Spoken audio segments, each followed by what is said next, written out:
Hello, my name is Andrew Cameron. I have a general practice in downtown Orlando. I've been in practice since 1993, in the same location since 1999. We have a general practice and we represent people charged with crimes, personal injury cases, family and marital cases, custody matters, and divorce. Oftentimes, we have the same client with different problems. You could be going through divorce, and that divorce can lead to some marital discord and unhappiness, resulting in someone getting arrested for domestic violence. Oftentimes, an injunction for protection against domestic violence is filed. We have the experience to handle all of those cases. We can handle the divorce, the criminal case, and the civil injunction as well. Practicing law for about 23 years. I started practicing with a large firm doing insurance defense work. My job was to kick old people out of the hospital when their insurance ran out. That wasn't terribly satisfying for me. So from there I went to a personal injury firm where I represented people injured in accidents. I then took that experience and went to the state attorney's office where I was an assistant state attorney for about 3.5 years, prosecuting everything from traffic offenses to murder cases. I draw upon all that experience now in my own practice, which I've enjoyed since 1993. I represent people charged with all different variety of crimes, everything from traffic tickets to first-degree murder cases. It's important to draw upon my experience as a prosecutor, knowing how to put together a case to prove someone's guilt, so I can take apart that same case to defend them of the same charge. When you're charged with a crime, the most important thing that you have, the most important leverage that you have, is the right to be presumed innocent.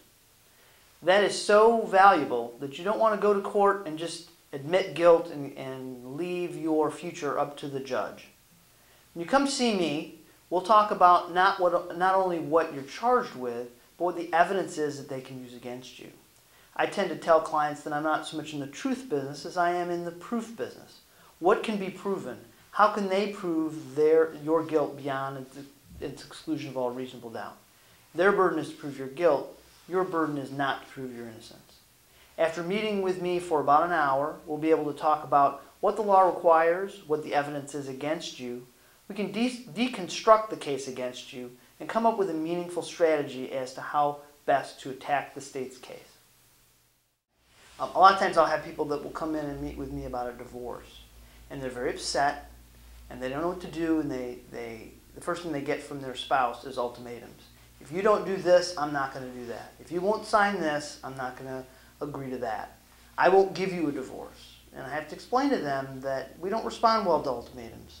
Divorce law in the state of Florida doesn't require that one party agree to the divorce or that the other party do something in return for it. So no one can compel you to do anything you don't want to do.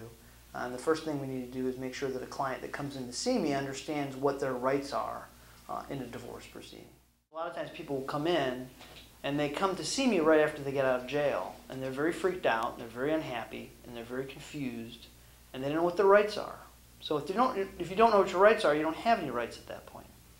So you come in, I'm able to sit down with them and explain what the elements of the crime are, what proof they have to use against them, and the most important leverage that people have, which is their right to be presumed innocent.